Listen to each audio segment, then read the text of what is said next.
In the area of the United States I live in, there's some discussion about getting rid of daylight savings time once and for all. So I'm recording this on November 5th. We've just come off of daylight savings time.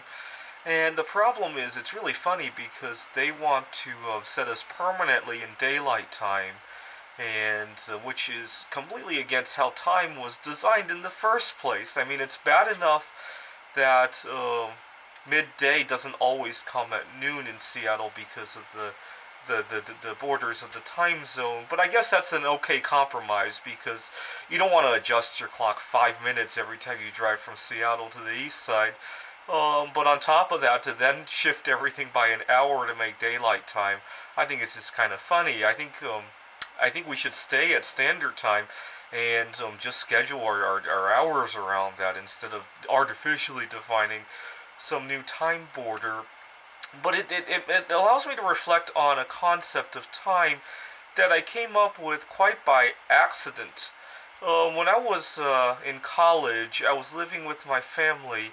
We were in a suburb of Pittsburgh, and there were never enough hours during the day. At the time, I used to love to play Yahoo games. Yahoo used to have strategy games that you can play with opponents from around the world, basically.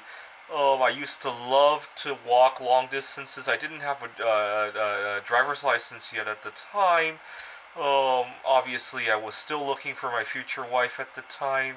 I had school, obviously, and there's just never enough hours in the day. I often would have trouble sleeping at night too. I would toss and turn, and then in the morning, I felt like I didn't get enough sleep, and it was time to wake up again. And I struggled with all three problems until one week we had spring break, and I accidentally discovered one change that could solve all three problems. I'll let you pause the video to think about how you could find a solution that simultaneously solves all three of those. Well, what had happened during that spring break was that the first night I was sleeping at my regular bedtime. It was like 10, 11 o'clock. But the second night of the spring break, I slept a little bit later because I was tossing and turning or because I just had too much to do.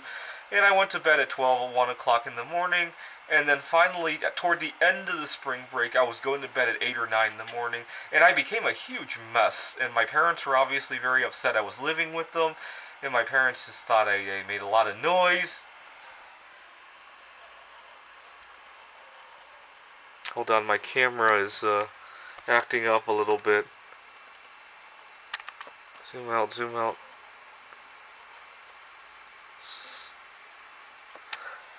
Anyway, so I was living with my parents and staying up at weird hours of the day. So they were very upset, and my mom couldn't wake me up on the final day to go to school. And they were upset. And I was upset at myself too, until I realized, hey, that's not right. During that whole week, I actually had a very good week. I had enough time to do all the things I wanted to do in the day, and I didn't complain about not sleeping very well.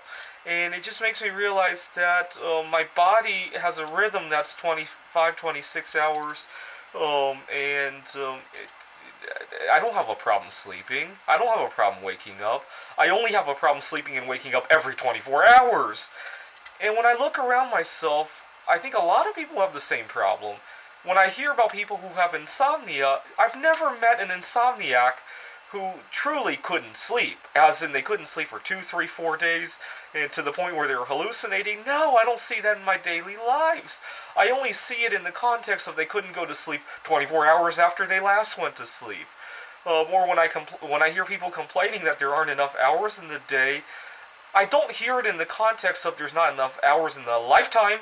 I hear it as in there's not enough time in 24 days in 24 hours to feel like you've had a fulfilling day and to want to go to bed. That's what I hear it as. And it makes me realize that days don't have to be 24 hours. And it's kind of interesting because I'm traveling right now. So this is Taipei. I don't know if we can see the outside because of all the glare in the windows, but I'm staying in a hostel room. And I'm actually recording this. What time is it right now? It is 4:38 a.m. local time here. But I'm gonna feel so good over the next couple of days. I'm awake right now because over in Seattle it is about It is about 12 noon right now.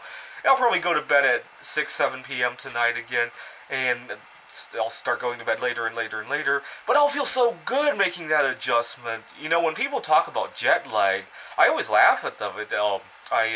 I like it. I wish I could be perpetually in jet lag, right? If I could have some kind of a career that allows me to work half a month in Seattle and then the other half in Taipei, and I could travel back and forth and be constantly adjusting, I would feel so good, right? What would really be nice is if I could work on some kind of a space station that orbits the Earth every 27 hours or 28 hours. Actually, I think it would have to orbit the Earth every 40 some hours because of the Earth is also rotating. Something like that where the day and night cycle changes every 27 hours. I would feel really, really good working on something like that, right?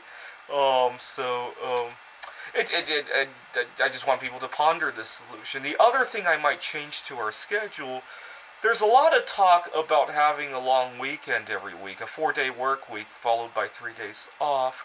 But I really, really like having the momentum of working 5 days. What I would really like is to work 5 days and then take 3 days off. I think the big problem with that is religion. There's a lot of religions around the world want to have a day off every seventh day, but I think we should rise above that. I mean, we're modern human beings that have modern needs. I'm sure religion has adapted to allow for modern conveniences, or at least most religions have. I know there are a few exceptions to that concept.